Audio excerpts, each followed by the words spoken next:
Good morning students. आज हम देखेंगे थर्ड चैप्टर। तो हमारा फर्स्ट और सेकंड चैप्टर कंप्लीट हो चुका है, जिसके अंदर हमने बहुत सारी चीज़ें पढ़ी है। Electrostatics, when the charge is not moving in the static state we just learn the properties of the charge. इसके साथ में हमने कैपेसिटर पढ़ा है और एक इम्पॉर्टेंट पोटेंशियल एनर्जी पढ़ा है, और साथ में गाउसेस लॉ पढ़ा है, फ्लक्स पढ़ा है, डाइपोल पढ़ा है। ये बहुत सारी चीज़ें हम पढ़ चुके हैं। इसी के साथ हमारा इलेक्ट्रोस्टैटिक का पार्ट जो है वो ख़त्म हो जाता है। क्वेरीज आपकी हमेशा वेलकम रहेगी, लेकिन आज हम स्टार्ट करने वाले हैं करंट इलेक्ट्रिसिटी। तो फर्स्ट ऑफ ऑल तो हमें ये देखना पड़ेगा कि इस वर्ड का मीनिंग क्या है, और कुछ 10th का रिवाइज कर लेते हैं। तो रिवीजन से क्या है, हमें रिकॉल हो जाएगी चीज़ें, और हो सकता है हमारे कंसेप्ट में थोड़ी प्रॉब्लम हो 10th क्लास में, तो अब उसको हम क्लियर कर लेंगे, जिससे आगे के टॉपिक्स में हमें दिक्कत नहीं आए। तो फर्स्ट ऑफ ऑल जो हमारा फर्स्ट टॉपिक है, that is simply the definition of the electric current कह दूँ या करंट कह दूँ, एक ही बात है। तो मैं लिख देता हूँ यहाँ इलेक्ट्रिक करंट। तो डिफाइन करें करंट को, तो सिंपली 10th क्लास के बच्चे भी डिफाइन कर सकते हैं। Electric current is nothing but is the flow of electrons, और we can say the flow of charge. Charge जब फ्लो होता है तो करंट के साथ एसोसिएट होता है, ठीक है। एसोसिएट होता है करंट जब कोई चार्ज फ्लो हो। तो हम कह रहे हैं कि this is nothing but this is the rate of charge flow. This is nothing but this is rate of charge flow. तो शॉर्ट में हम लिख सकते हैं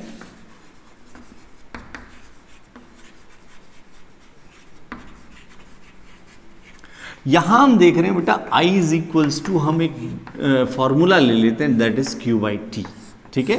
Q बाई टी मैंने लिया है, तो यहां पर इसको इस तरीके से भी डिफाइन कर सकते हैं। I is the current, Q is the charge and T is the time, ठीक है। जब भी नीचे टाइम आ जाता है तो उसको डिफाइन करना बहुत आसान हो जाता है, सीधा हम रेट लगा देते हैं, जो हमने यहां पर लगाया है। This is the rate of charge flow. किसी वायर में से जब चार्ज फ्लो हो रहा है ना, चाहे वो पॉजिटिव हो चाहे वो नेगेटिव चार्ज हो, लेकिन यदि चार्ज फ्लो हो रहा है तो हम उसे क्या कहेंगे, there is some current flowing through the conductor और द वायर, उसके थ्रू जो है वो चार्ज फ्लो यहां पर हो रहा है। क्लियर। तो Q बाई टी को यदि मैं लिखूं तो Q की जो यूनिट होती है बेटा, दैट इज कूलम, ठीक है, और इसकी जो यूनिट होती है वो होती है सेकेंड। तो कूलम पर सेकंड को हम क्या लिख देते हैं बेटा, इसको लिखते हैं बेटा हम एम्पियर, ठीक है, ampere. Name of the scientist as we know that easily, है ना। तो इलेक्ट्रिक करंट को डिफाइन करना, और we can say that define इसी तरीके से कर सकते हैं, नहीं तो charge flow per unit second per unit time, that is called current. तो ये सिंपल सा हमारा टॉपिक हो गया, इलेक्ट्रिक करंट क्या होता है। इसके साथ में ही हम एक टॉपिक और देख लें कि करंट की डायरेक्शन क्या हो। जैसे चार्ज फ्लो हो रहा है ना, तो हमें पता तो होना चाहिए कि भाई किस साइड में चार्ज फ्लो हो रहा है, कैसा चार्ज फ्लो हो रहा है, तो उसकी करंट की डायरेक्शन क्या आएगी। तो एक छोटा सा मैं डायग्राम बना लेता हूँ, उससे क्लियर हो जाएगा। Suppose there is a wire, और ये थोड़ा थिकनेस इसकी जो है वो कम है, और लेकिन मैंने इसको समझाने के लिए इसको थोड़ा बड़ा बना दिया है। और इसी तरीके से मैं एक दूसरा भी बना लेता हूँ, सिलेंडर नहीं है, दिस इज द वायर, ठीक है। इसके अंदर से सपोज करो इलेक्ट्रॉन्स इसके अंदर है, ये फ्लो हो रहे हैं, और इसके अंदर मैं पॉजिटिव चार्ज को फ्लो करवा देता हूँ इस तरीके से। जब मैं पॉजिटिव चार्ज को फ्लो कराऊं तो करंट की डायरेक्शन क्या होगी, that is the main thing we want to find out, the direction of current. Direction of current कह दूं, इलेक्ट्रिसिटी कह दूं, ठीक है। अब करंट की डायरेक्शन क्या होगी, तो हम कहेंगे याद रखेंगे, ठीक है। याद क्या रखना है, जिस साइड में इलेक्ट्रॉन फ्लो हो रहे हैं ना, उसके अपोजिट साइड में current. It is to learn, जिस साइड में पॉजिटिव चार्ज फ्लो हो रहा है, in the same direction the current will flow, ठीक है। तो हम कहेंगे कि जो इलेक्ट्रॉन जिस डायरेक्शन में जा रहा है उसके अपोजिट डायरेक्शन में करंट फ्लो होती है, और पॉजिट्रॉन और पॉजिटिव चार्ज जिस साइड में फ्लो हो रहा है उसके अलोंग करंट फ्लो होती है। तो ये दो छोटे छोटे कंसेप्ट्स हैं जिनको हमें याद रखना चाहिए और ये बहुत इंपॉर्टेंट कॉन्सेप्ट है ना। तो अब ये छोटे छोटे कंसेप्ट हो गए, तो इसके साथ में ही हम और भी बातें कर लेते हैं, है ना। अब हमने कहा कि करंट की डायरेक्शन हमने देख ली, तो करंट की डायरेक्शन देख ली तो हम सीधा कहेंगे कि करंट कैसी क्वांटिटी है, करंट जो है वेक्टर क्वांटिटी। लेकिन ऐसा नहीं है, करंट जो है वो कैसी क्वांटिटी है, वो एक स्केलर क्वांटिटी है। हमने 11th क्लास में दो टाइप की क्वांटिटीज को स्टडी किया था। The first one scalar, second one the vector quantities. तो वेक्टर क्वांटिटी नहीं है, ये कैसी क्वांटिटी है, एक स्केलर क्वांटिटी है, दैट इज टू लर्न। इसके बाद में हमारा एक इंपॉर्टेंट टॉपिक आ जाता है, दैट इज करंट डेंसिटी। क्या नाम है, करंट डेंसिटी। ठीक है, इसको भी हमें समझना चाहिए। डेंसिटी बहुत सारी हम पढ़ चुके हैं, अभी लीनियर चार्ज डेंसिटी पढ़ी थी थोड़े दिनों पहले, लीनियर चार्ज डेंसिटी पढ़ा, सरफेस चार्ज डेंसिटी पढ़ा, वॉल्यूम चार्ज डेंसिटी पढ़ा, और 11th क्लास में मास डेंसिटी भी हमने पढ़ लिया है। यहाँ पर एक डेंसिटी डिफाइन होती है, that is current density. Current density definitely it is related to the current flowing through the any wire और we can say any conductor. तो हम कहेंगे कि करंट डेंसिटी को हम रिप्रेजेंट किससे करते हैं, हम J से रिप्रेजेंट करते हैं। डिफाइन कैसे करते हैं, तो मैं डिफाइन कर देता हूं, करंट पर यूनिट एरिया। ठीक है, इंपॉर्टेंटली मैं यहां लिख देता हूं एरिया। जो current per unit area, current flow कह दीजिए, current flow per unit area जो है that is called current density. तो definitely current per unit area है, तो J को मैं डिफाइन करूंगा, that will be I by A। I is what, I is a current, A is what, A is a cross sectional area. Clear. यहाँ एक हमारा एक डाउट है जिसको हम क्लियर करेंगे, हालांकि डाउट आपके दिमाग में अभी नहीं आते लेकिन आने चाहिए। यदि आपके दिमाग में डाउट्स आने लग जाते हैं तो समझ लीजिए हम फिजिक्स की ओर सही तरीके से बढ़ रहे हैं। तो हम यहाँ कह रहे हैं J is equals to I by A। I is the current, A is the cross sectional area and J is the current density. मैं कहूँगा बेटा कि J जो है एक वेक्टर क्वांटिटी है, A जो है वो पिछले चैप्टर में हम पढ़ चुके हैं, that is also a vector quantity. तो ये I जो है इसके बारे में बात कर लेते हैं। I को हम डिफाइन करेंगे, that is equals to J into A। ठीक है, ये एक स्पेशल केस है। ये कौन सा है, स्पेशल केस है।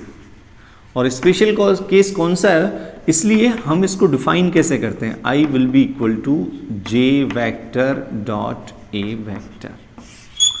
This is a true relation which we want to learn. ठीक है, जो हम पढ़ना चाहते हैं वो ये रिलेशन है, I is equal to the J dot A। Clear, J is the current density and A is the cross sectional area of the wire, है ना। अब यहां पर एक चीज क्लियर हमें करनी पड़ेगी। पहली बात तो ये क्लियर हो गया कि करंट जो है वो इस रिलेशन से यदि दिया जाता है तो definitely it is a scalar quantity, क्योंकि दो वेक्टर्स का डॉट प्रोडक्ट हमेशा क्या होता है, एक स्केलर क्वांटिटी होती है। इसलिए इस मल्टीप्लिकेशन का नाम ही हमने 11th क्लास में क्या रख दिया था, this is a scalar product. ठीक है, तो ये वेक्टर्स का ऐसा प्रोडक्ट है जिसमें एक स्केलर क्वांटिटी मिलती है। कैसी क्वांटिटी मिलती है, स्केलर क्वांटिटी मिलती है, इसका मतलब इसकी कोई डायरेक्शन नहीं है। This contain only the magnitude, तो that's why the current is a scalar quantity. And then J, अब स्पेशल केस क्या है वो समझ लीजिए। I को यदि मैं क्लियरली डिफाइन करूं तो बेटा मैं क्या लिखूंगा, J A cos theta. And what is theta, theta is the angle between J vector and A vector. तो यदि मान लीजिए थीटा की वैल्यू क्या हो, यदि 90 डिग्री हो, सॉरी 0 हो, तो ये वाला केस आ जाएगा हमारा। कौन सा, ये वाला केस आ जाएगा। तो वो यही केस है कि J वेक्टर और ये दोनों area of the cross sectional area, दोनों both are in same direction, both are in same direction, और जनरली जो जे की डायरेक्शन होती है वही ए की डायरेक्शन भी कंक्लूड कर सकते हैं। तो हम यहाँ कह रहे हैं, जनरली कह रहा हूँ, है ना। तो थीटा हमारे पास आ गया, तो थीटा, अब इसको समझना पड़ेगा, तो इसके लिए मैं एक डायग्राम बना लेता हूँ। मैं क्या करता हूँ, एक क्रॉस सेक्शनल एरिया इस तरीके से ले लेता हूँ, ठीक है। तो मैं कहूँगा कि भाई मान लीजिए इसमें से कुछ करंट फ्लो हो रहा है, ये टोटल करंट जो है दैट इज आई फ्लो हो रहा है। कितना फ्लो हो रहा है, आई। तो यहाँ पर क्रॉस सेक्शनल एरिया जो है वो ये है, this is a cross sectional area जिसके अंदर से करंट फ्लो हो रहा है, this is a cross sectional area, और आई जो करंट है वो ये है, और करंट डेंसिटी इसकी डिफाइन की जा सकती है। करंट डेंसिटी डिफाइन करने में एक इंपॉर्टेंट क्वांटिटी हमारे पास आ रही है, cross sectional area. Cross sectional area change होगा, डेफिनेटली इस करंट की क्वांटिटी भी चेंज होगी, ओके। तो यहाँ पर देखते हैं डिपेंडेंस किस तरीके से है, एक एग्जाम्पल के थ्रू हम देखेंगे। तो इसको हमें याद भी रखना है बेटा, है ना, इसको याद भी रखना है। तो डेफिनेशन आपको याद हो गई इजीली। तो अब हम इसको रिवाइज कर लेते हैं। तो देखिए मैं यहाँ पर एक डायग्राम बना देता हूँ, एक वायर जो काफ़ी थिक है, क्रॉस सेक्शनल एरिया स्मॉल ए है, और इसके साथ में मैं एक जोड़ देता हूँ बेटा, एक वायर जिसकी थिकनेस थोड़ी कम है, क्रॉस सेक्शनल एरिया बी है। इसके साथ में एक और वायर जोड़ देता हूँ जिसकी क्रॉस सेक्शनल एरिया जो है वो सी है, ठीक है। और मैं इसको एक बैटरी से कनेक्ट कर दूँ, तो मैं कहूँगा because the cross sectional area is changing, decreasing A B C, that's why the current should be lesser than A in B, ठीक है। और बी से कम किस में होनी चाहिए, सी में होनी चाहिए, लेकिन ऐसा नहीं होता है। हम कहते हैं करंट जो है वो तीनों में सेम रहती है। तो बोले सब चेंज कहाँ होती है, या चेंज कहाँ हो रही है। यहाँ तो हमें क्लियर हो गया कि भाई तीनों में एक ही है। क्यों है, क्योंकि यहाँ जाने का कोई रास्ता नहीं है, सेम ही वे में जा रहे हैं, सारा का सारा इलेक्ट्रॉन वो इसी में से फ्लो होंगे, बाहर तो जाएंगे नहीं। That's why all the electrons will flow from this surface area, ठीक है। इस सरफेस एरिया से होकर, सॉरी, इस क्रॉस सेक्शनल एरिया से तो निकलेंगे ही निकलेंगे। तो पर यूनिट जब निकलेंगे तो उनकी number of per unit area, the number of electrons flowing per unit area, cross sectional area will be same, that's why the current will be same. तो हम कह रहे हैं यहाँ पर करंट जो है वो इस तरीके से सेम रहेगी, लेकिन फिर डिफरेंट कहाँ होती है, ए पर कहाँ डिपेंड करती है। तो इसी डायग्राम को थोड़ा सा मैं चेंज करके बना देता हूँ, जिससे हमें ये क्लियर हो जाएगा कि चेंज किस तरीके से होगी। ये देखिए, ये इस तरीके से है ना। इसके अंदर ही मैं एक छोटा सा सिलेंडर और दो ही ले लेते हैं, जिससे हमें क्लियर हो जाएगा। मान लीजिए the current flowing through this cylinder is I current total flow हो रही है, टोटल करंट इसमें से कितनी निकल रही है, आई निकल रही है। और करंट्स के लिए रिस्पॉन्सिबल कौन है, वो is responsible for these currents, that is electrons. Electrons को जब पोटेंशियल डिफरेंस मिलता है तो वो उस इलेक्ट्रिक फील्ड के अलोंग जो है वो इलेक्ट्रॉन्स जो है वो इलेक्ट्रिक फील्ड के अपोजिट मूव करने लग जाते हैं, और इसी वजह से यहाँ पर ये फील्ड बन गया हमारा। तो फील्ड बन गया, तो अब यहाँ ढंग से देखोगे तो इलेक्ट्रॉन्स जो हैं, करंट की डायरेक्शन ये बना, तो इलेक्ट्रॉन्स जो है वो इस तरीके से फ्लो होंगे, है ना। इलेक्ट्रॉन्स पर एक फोर्स लगेगा, और किसकी वजह से लगेगा, पोटेंशियल डिफरेंस की वजह से। तो इलेक्ट्रॉन्स जो है उनकी डायरेक्शन ये होगी फ्लो की। यदि हम ढंग से देखेंगे बेटा, तो हम कहेंगे कि सारे इलेक्ट्रॉन इस अंदर वाले एरिया में से होकर नहीं जा रहे, कुछ इलेक्ट्रॉन इस एरिया के बाहर से भी फ्लो हो रहे हैं। Suppose this area is A and this area is B, तो मैं कहूंगा कि जो बी सिलेंडर बना रखा है मैंने, बी क्रॉस सेक्शनल एरिया जिसका है, वो उस सिलेंडर के अंदर करंट की वैल्यू कम होगी। करंट की वैल्यू क्या होगी, कम होगी। क्यों होगी, उसका भी रीजन है हमारे पास बेटा। इसलिए कम होगी क्योंकि यहां पर सारे के सारे इलेक्ट्रॉन इसमें से होकर पास नहीं हो रहे हैं। इसलिए हम बोले साहब फिर इसकी करंट की वैल्यू क्या हो, इसकी करंट की वैल्यू क्या हो, तो हमारे पास वो जे है।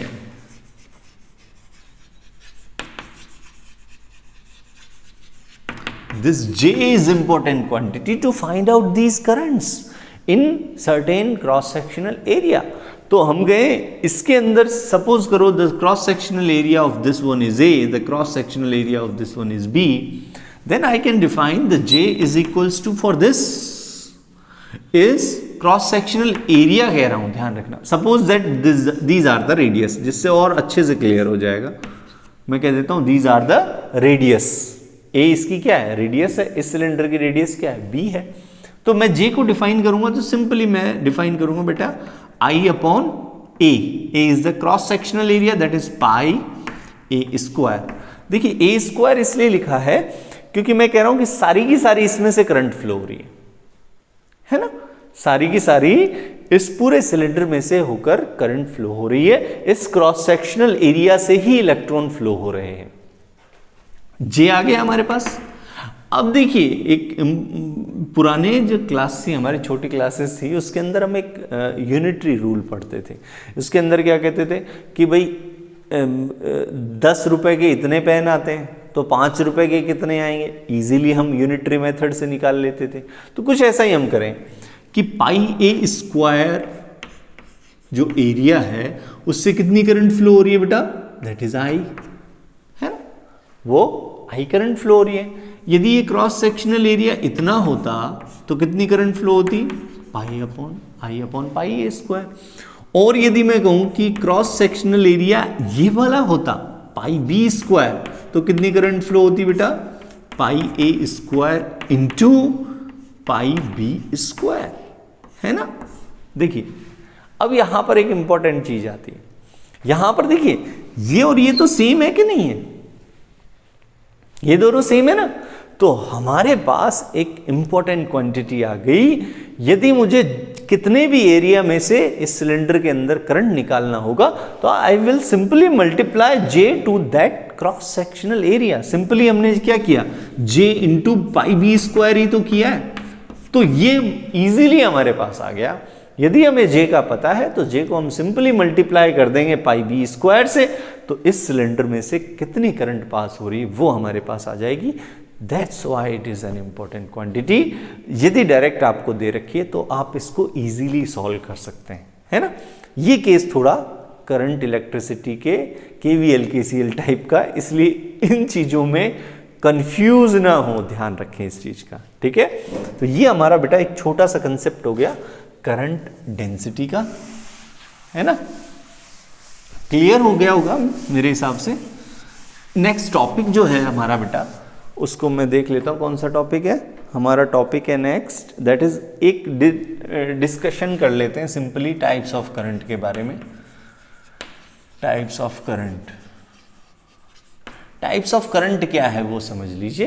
तो टाइप्स ऑफ करंट की बात करें तो हम कहें हमारे पास सिंपली 2 टाइप के करंट होते हैं, ठीक है. कौन कौन से, हम सिंपली कह देते हैं AC और दूसरा कह देते हैं DC. तो मैं कह देता हूं AC मतलब अल्टरनेटिंग करंट,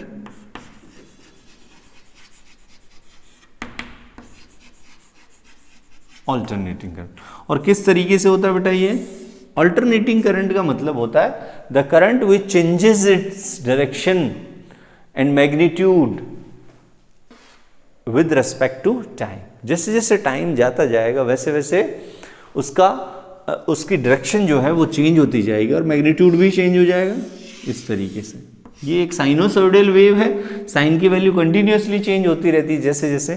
तो हम इसको यहाँ पर वोल्टेज भी ले सकते हैं, करंट भी ले सकते हैं ना. वोल्टेज चेंज हो रही थी तो अल्टरनेटिंग वोल्टेज हो जाती है. तो यहाँ पर T ले सकते हैं, ओमेगा T भी ले सकते हैं. साइनोसॉइडल टाइप का फंक्शन है लेकिन T का फंक्शन है, इधर is the something function of T, ठीक है. तो alternating current it's simply the current which changes its direction with respect to time, that is called alternating current. Simple हो गया. घरों में भी हमारे AC आती है. सिंपली ये चीज़ें आप जानते हैं कि भाई घरों के अंदर जो AC आती है उसकी वोल्टेज जो है वो 220 वोल्ट होती है. अब यहाँ पर एक इम्पॉर्टेंट चीज़ है जिसको हमें समझना चाहिए. जो AC होती है, हाँ, इसको हम क्लियर कर लेते हैं, ज़्यादा क्लियर नहीं करेंगे, उसको हम 5th चैप्टर के लिए छोड़ देते हैं. 5th 6th चैप्टर जो भी है हमारा. दूसरा हमारा होता है बेटा DC करंट. DC करंट को सिंपली डिफाइन करना हो तो हम कह देते हैं दैट इज डायरेक्ट करंट. और इसमें क्या होता है बेटा, इसमें that does not change its direction with respect to time, because यहाँ पर देखिए मैग्नीट्यूड इसका सेम ही है और करंट भी जो है वो अपनी डायरेक्शन को चेंज नहीं कर रहा है, और इसलिए हम कह देते हैं this type of current is called DC current, direct current जिसे हम शॉर्ट में कहते हैं। The current which does not change its direction with respect to time that is called the direct current. इसको इसमें चेंज किया जा सकता है, तो ऐसी डिवाइसेस भी हमें पढ़नी है। जब हम सेमीकंडक्टर पढ़ेंगे तो उसके अंदर ऐसी डिवाइसेस पढ़ेंगे जिसे हम कहते हैं रेक्टिफायर, और बहुत सारे फिल्टर्स भी लगा देते हैं। तो ये चीज़ें हमें चेंज करनी है, लेकिन अभी हम चेंज नहीं करना चाहेंगे। हमारे जो बैटरी वगैरह लगती है ना घरों के अंदर, उसमें डीसी करंट होता है, कांस्टेंट वोल्टेज देता है ना, और ये जो एसी जो है ना, ये वोल्टेज हमारी जो है वो फ्लक्चुएट होती रहती है ना, फ्लक्चुएट होती रहती है, ये इंक्रीज हो रही डिक्रीज हो रही। तो ये हमारे घरों में एसी आती है और जिसकी वोल्टेज लगभग कितनी होती है 220 वोल्ट के आसपास आती है, लेकिन वो रियल में 220 वोल्ट नहीं होती, वो बहुत ज़्यादा होती है। यदि पीक वैल्यू हम देखें ना, उसकी पीक वैल्यू का मतलब द मैक्सिमम करंट, ठीक है ना, मैक्सिमम डेविएशन जो है वो कितना होगा, वो 311 वोल्ट के आसपास आता है, जिसको हम 6-7 चैप्टर में जो भी है हमारा उसके अंदर देखेंगे कि किस तरीके से ये आरएमएस वैल्यू क्या होती है और मोस्ट प्रोबेबल वैल्यूज़ क्या होती हैं, वो वहाँ पर हमें डिस्कस करना है। इसलिए हम ज़्यादा डिस्कस नहीं करेंगे। कुछ चीज़ें याद रखें, that AC is more harmful than DC, वहीं आंसर मिलेगा, क्योंकि इसकी जो पीक वैल्यू होती है वो 311 वोल्ट की होती है। नाम ही केवल हमने क्या ले रखा है कि ये तो कम वोल्ट की है, 220 वोल्ट की है, लेकिन इसका जो झटका लगेगा वो 311 वोल्ट का लगेगा। इसलिए ये जो वैल्यू हम देते हैं ये आरएमएस वैल्यू होती है, जो थोड़ा सा एवरेज निकाल के थोड़ी कम हो जाती है, इसीलिए हम यहाँ पर इस तरीके से लिखते हैं। क्लियर हो गया बेटा? तो ये हमारे, क्योंकि इसकी तो फ्लक्चुएट हो रही है, तो बोले कितने वोल्ट, क्योंकि यहाँ तो वोल्ट फिक्स है ना, यहाँ वोल्ट फिक्स नहीं है, तो फिर कैसे कहोगे 220 वोल्ट की है? इसीलिए एक वैल्यू को डिफाइन किया गया है, दैट इज आरएमएस वैल्यू, और उस वैल्यू की वैल्यू होती है 220 वोल्ट, है ना, ये वैल्यू होती है। तो ये हमारे पास अल्टरनेटिंग करंट। दो करंट और पढ़ेंगे, जब एक तो इस चैप्टर में पढ़ेंगे जिससे कहते हैं हम ड्रिफ्ट करंट, और एक सेमीकंडक्टर वाले में पढ़ेंगे जिसे हम कहेंगे डिफ्यूजन करंट, ठीक है ना। इनको क्लियर करना है, इसको तो इसी चैप्टर में अच्छे से क्लियर करना है कि ड्रिफ्ट और डिफ्यूजन, तो फ्लो ऑफ इलेक्ट्रॉन के बेस पर यदि करंट को डिफाइन करें तो हम इन दो टाइप्स में डिफाइन कर सकते हैं। Drift current that is due to electric field, और diffusion current that is due to charge carrier concentration gradient, ठीक है। ये हमारे बाद की चीज़ें हैं। ड्रिफ्ट करंट को पढ़ें उससे पहले हम और चीज़ें डिफाइन कर लेते हैं। एक सिंपल सा टॉपिक हो गया। नेक्स्ट टॉपिक क्या है बेटा हमारा? सिंपली ओम्स लॉ आ गया, तो हम ओम्स लॉ को डिफाइन कर लेते हैं ना। तो देखिए ओम्स लॉ को भी फटाफट रिवाइज कर लेते हैं। इस क्लास के अंदर हम ये सारी चीज़ें रिवीजन कर ले, जिससे आगे के बारे में पढ़े हम। Okay, now the next topic is Ohm's law, है ना। ओम्स लॉ भाई 10th क्लास में अच्छे से पढ़ लिया कि ओम्स लॉ क्या है। तो ओम्स लॉ जो है सिंपली हम डिफाइन करने के लिए क्या करते थे बेटा, सबसे पहले हम एक लेते थे, एक वायर ले लेते थे जिस पर voltage across the wire is V, और मैं कहूँ इसके अंदर जो करंट फ्लो हो रही है that is I current flow हो रही है, ये वायर हो गया हमारा, ठीक है। अब ये जो वायर है इसके अंदर से I करंट फ्लो हो रही है, तो voltage across the voltage difference at the ends of that conductor is directly proportional to the current flowing through it. This is the Ohm's law.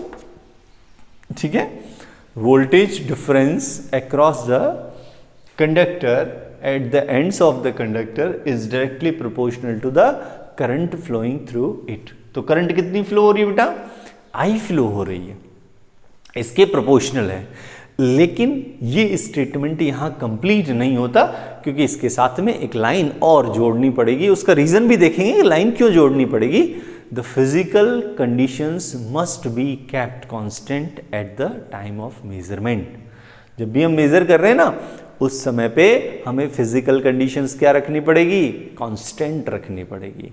क्यों रखनी पड़ेगी उसका रीजन हम समझते हैं। इसके पहले हम कह देता हूं, in case the physical conditions constant हैं तो उस समय v प्रोपोर्शनल किसके होता है बेटा, i के प्रोपोर्शनल होता है।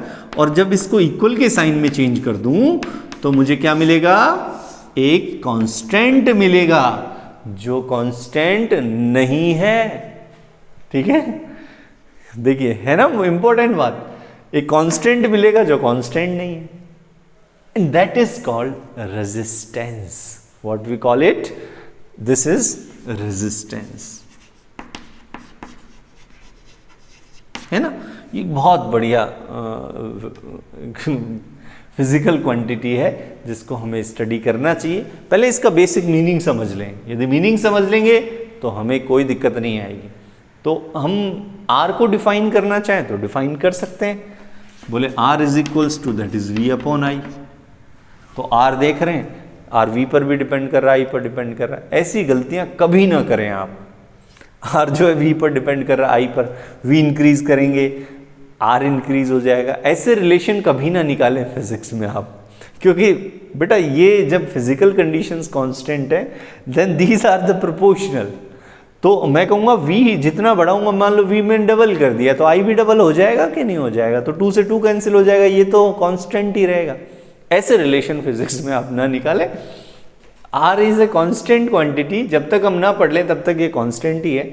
हमने कह दिया Ohm's law is nothing but when the current I is flowing through any conductor and the potential difference at the ends of the conductor is V, then V is directly proportional to the current flowing through it when the physical conditions like temperature is kept constant, then Ohm's law applied to the conductor। ठीक है, तो ये हमारा हो गया कौन सा, Ohm's law हो गया। लेकिन यहां पर एक नया वर्ड आया है और इसको रेजिस्टेंस को बेटा हम यदि यूनिट लिखें रेजिस्टेंस है क्या, उसको अब अभी समझेंगे अच्छे से। दैट इज वोल्ट पर एम्पियर, और इसी को हम लिखते हैं बेटा ओम। क्या लिखते हैं बेटा, ओम। और इसका साइन क्या होता है बेटा, कुछ ऐसा होता है ना, इस तरीके का साइन होता है। क्लियर, तो ये हमारा बेटा हो गया ओम और ये हमारा हो गया ओम्स लॉ। ओम्स लॉ में क्या याद रखना है, बार बार आपको कह रहा हूं, फिजिकल कंडीशंस कांस्टेंट रखनी, ये आपको याद रखना है। क्यों याद रखना है, नेक्स्ट टॉपिक ले लेते हैं। तो मैं ओम्स लॉ को थोड़ा सा यहां से हटा देता हूं, रिवीजन ही कर रहे हैं तो मैं फटाफट कर रहा हूं। फिर भी कोई चीज समझ में नहीं आई हो तो बेटा कमेंट बॉक्स में जरूर लिखना। ओम्स लॉ हो गया हमारा, इसके साथ में ही हमारा एक नया वर्ड आया है जिसको हम समझना चाह रहे हैं, रेजिस्टेंस। इसको क्लियर कर लें, रेजिस्टेंस होता क्या है। ओम्स लॉ को मैं लिख देता हूं, V is equals to IR, यहां लिख देता हूं जिससे हमें दिक्कत ना आए। अब देखिए ये जो रेजिस्टेंस है, तो रेजिस्टेंस है क्या, रेजिस्टेंस सिंपली हम कहें कि something that is resisting the motion of the electrons flowing through the conductor. When the electrons are flowing through the conductor, then something is resisting the motion of electrons, and that which is resisting, that is called resistance. The quantity which is resisting the motion of electron, that is called resistance. और अब define कर सकते हैं the property of matter by which the that resist the motion of electron flowing through the material, that is called resistance. Simple हो गया ना, बिल्कुल। क्या हो गया, सिंपली हमने कहा resisting means resisting the motion of the electron flowing through the material, जो भी मटेरियल हो, कोई भी मटेरियल हो सकता है, जनरली मेटल की बात कर लेते हैं हम। तो अब हम बात करते हैं रेजिस्टेंस, क्योंकि कई मटेरियल होता है जिनका रेजिस्टेंस बहुत हाई होता है, उनके अंदर से करंट फ्लो नहीं कर सकता। जितना ये हाई होगा उसके अंदर से करंट फ्लो इजी नहीं रहेगा। बोलिए ये रेजिस्टेंस आता कहाँ से है, कहाँ से आता है, तो मैं एक डायग्राम बना देता हूँ। सिंपली मैंने एक डायग्राम बना दिया इस तरीके से बेटा, ये बना दिया। इसके अंदर इलेक्ट्रॉन्स होंगे कि नहीं होंगे, हम इलेक्ट्रॉन्स की बात क्यों कर रहे हैं वो बार बार आपको समझना चाहिए। Because in metals the free quantity, the free particle which is free to move, or we can say वो कौन है, इलेक्ट्रॉन ही तो है। तो इलेक्ट्रॉन इजीली मूव करेगा। जब भी पोटेंशियल डिफरेंस लगाएंगे, इस साइड में पॉजिटिव लगा दिया, इस साइड में नेगेटिव लगा दिया सपोज करो, तो सीधा सा या एक बैटरी कनेक्ट कर दी, तो इलेक्ट्रॉन्स जो है उनकी मोशन इस साइड में होगी, अपोजिट साइड में, पॉजिटिव की ओर अट्रैक्ट होंगे, है ना। तो हम कह रहे हैं कि भाई ये जो हमारा इलेक्ट्रॉन्स जो है वो इस तरफ जाएंगे। लेकिन पोटेंशियल डिफरेंस जब लगाएंगे तो इलेक्ट्रॉन की हमेशा जो मोशन होती है ना बेटा, वो हमेशा कैसी होती है, रैंडम मोशन होती है। जब वो पोटेंशियल डिफरेंस भी लगा दिया तब भी रैंडम मोशन ही रहेगी। इलेक्ट्रॉन थ्योरी तो यही कहती है ना, मेटल थ्योरी जो है वो कह रही है कि फ्री इलेक्ट्रॉन्स जब इस तरीके से मूव करेंगे तो वो मूव करते समय वो इधर इसको कोलाइड करेंगे, ये इसको कोलाइड करेगा, ये इसको कोलाइड करेगा, और इस तरीके से जिगजैग टाइप की सी मोशन होती है। और जब पोटेंशियल डिफरेंस हो गया तब वो रिजल्टेंट मोशन इधर की ओर करेगा, लेकिन करेगा जिगजैग रूप में। तो जब वो जिगजैग रूप में मोशन करता है, फ्री है इसलिए किधर भी जा सकता है, तो फिर वो क्या करेगा, वो कोलाइड करेगा। किससे कोलाइड करेगा, यहां पर तो इलेक्ट्रॉन्स ही हैं, फिर जिनसे कोलाइड करने वाला है, तो इलेक्ट्रॉन से ही कोलिजन करता है। जितना ज्यादा कोलिजन होगा उतना ज्यादा हीट डिसिपेट होगी, उतना ज्यादा रेजिस्टेंस होगा। क्योंकि इलेक्ट्रॉन जब सीधा सीधा बेचारा जा रहा है, ये इलेक्ट्रॉन जा रहा है, इससे टक्कर कर गया तो इसकी क्या होगी, स्पीड रिड्यूस होगी कि नहीं। हम जब बाइक लेकर हाईवे पर जाते हैं, अचानक से कोई ब्रेकर आ जाता है तो हम ब्रेक लगा देते हैं। वो स्पीड का ब्रेकर स्पीड को ब्रेक कर रहा है। यहां पर भी कुछ स्पीड ब्रेकर टाइप का ही है, वो हमारी मोशन को रेसिस्ट कर रहा है। स्पीड ब्रेकर क्या करता है, मोशन को रेसिस्ट करता है, तो वो भी एक तरीके का रेजिस्टेंस ही है। तो ये जो क्या हो गया, तो क्लियर हमें समझ में आ गया, resisting the quantity which is resisting the motion of the electron in the conductor और in the material, that is called resistance. And in metals that is collision. Metals के अंदर वो क्या है, कॉलिजन ऑफ इलेक्ट्रॉन्स। इसमें जाएगा यहां टक्कर करेगा, इसमें जाएगा यहां टक्कर करेगा। जब वो कोलाइड करेंगे तो डेफिनेटली इनमें एक रेजिस्टेंस होगा, ठीक है। तो वो इन मोशन, इलेक्ट्रॉन्स की मोशन को रेसिस्ट कौन कर रहा है, इलेक्ट्रॉन्स ही कर रहे हैं, कोलिजन कर रहे हैं। जितनी ज्यादा कोलिजन उतना ज्यादा रेजिस्टेंस। क्लियर, माइंड में ये सेट रखिए, जितना ज्यादा कोलाइड करेगा इलेक्ट्रॉन, पॉसिबिलिटी जितनी ज्यादा होगी कोलाइड करने की, उतना ही रेजिस्टेंस होगा, है ना। तो ये हमें क्लियर हो जाना चाहिए, दैट इज रेजिस्टेंस। क्लियर। अब ये रेजिस्टेंस डिपेंड किस पर करता है, रेजिस्टेंस डिपेंडेंस किस पर है, डिपेंडेंस किस पर है। मैं सिंपली डिस्कस कर लूं इसको।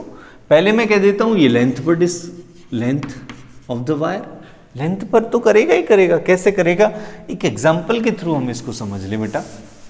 देखिए किस तरीके से करेगा ये। हम यह कहते हैं कि लेंथ पर किस तरीके से डिपेंड करता है। तो मैं कहूंगा कि यहां पर मैंने एक एग्जांपल से समझते हैं और बहुत अच्छे से समझ में आ जाएगा आई थिंक।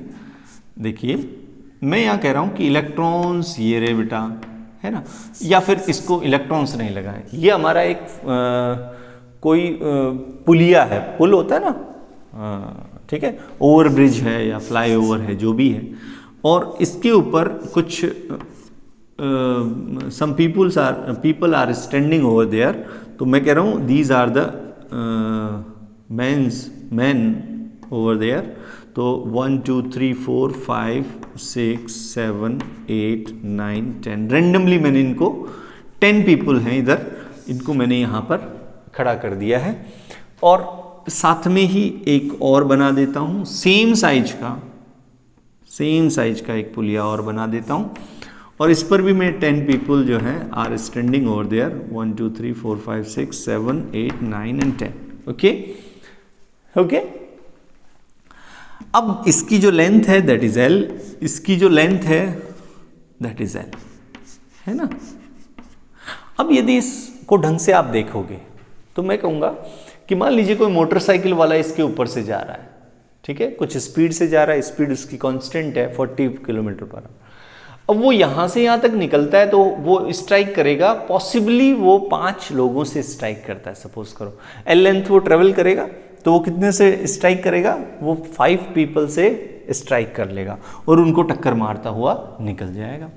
लेकिन यदि मैं इस लेंथ को डबल कर दूं तो डेफिनेटली सेम डेंसिटी की दूसरा पुलिया भी है, उसी डेंसिटी से उसके ऊपर लोग खड़े हैं, तो वो 10 इधर है 10 इधर है तो 5 इधर स्ट्राइक किया 5 इधर स्ट्राइक किया, ठीक है ना।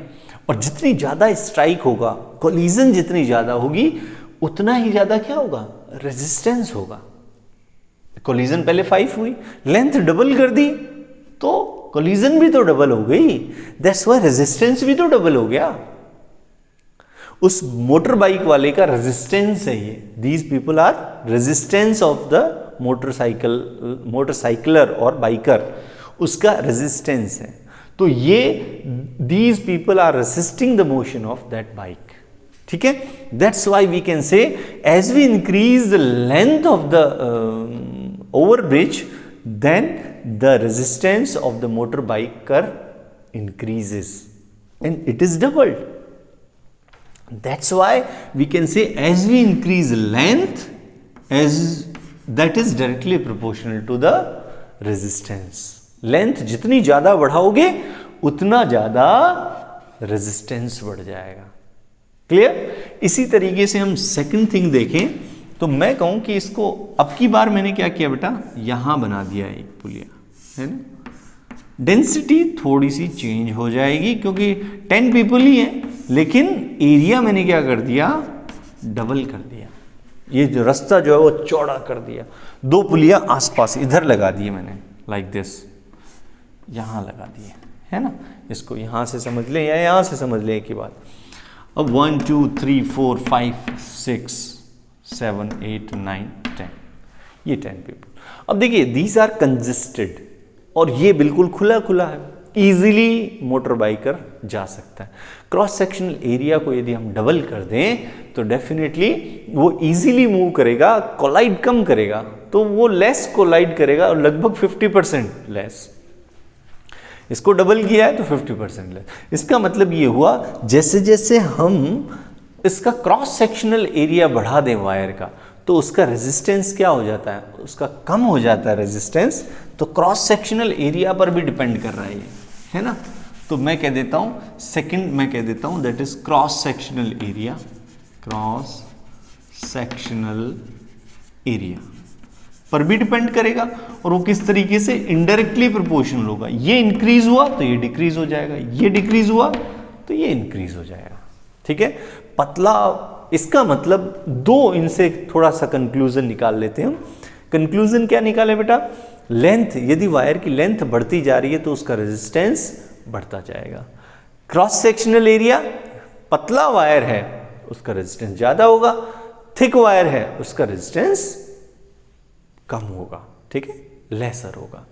क्लियर? इसके साथ में ही along with that depends on also the material. Material क्या है, कौन से मटेरियल का हमने वो सैंपल लिया है जिसके अंदर हम रेजिस्टेंस निकालना चाह रहे हैं, तो उस पर भी डिपेंड करेगा। इन द फोर्थ वन एक और ले लीजिए, इसमें इंपॉर्टेंट टेम्परेचर पर भी डिपेंड करता है बेटा। इंपॉर्टेंटली ये तो बहुत इंपॉर्टेंट है, लेकिन जब हमने ओम्स लॉ लगाया था तो इसको क्या रख दिया था, कांस्टेंट रख दिया था। मटेरियल भी यदि सेम हो, यदि ये दोनों चीजें सेम हो जाए तो मेनली किन पर डिपेंड करेगा, इन पर डिपेंड करेगा। क्लियर? तो जब इन पर डिपेंड करेगा तो इसकी डिपेंडेंस को देख लेते हैं, है ना। तो डिपेंडेंस देखें तो हम क्या कहेंगे बेटा, देखिए इसकी डिपेंडेंस को देखें तो मैं कह देता हूं R is directly proportional to L, also R is indirectly proportional to, दोनों को यदि मैं कंबाइन करूं तो R is proportional to L upon A। तो इसको यदि मैं लिखूंगा तो मैं क्या लिखूंगा बेटा, R इज इक्वल्स टू एक कांस्टेंट और आएगा, दैट इज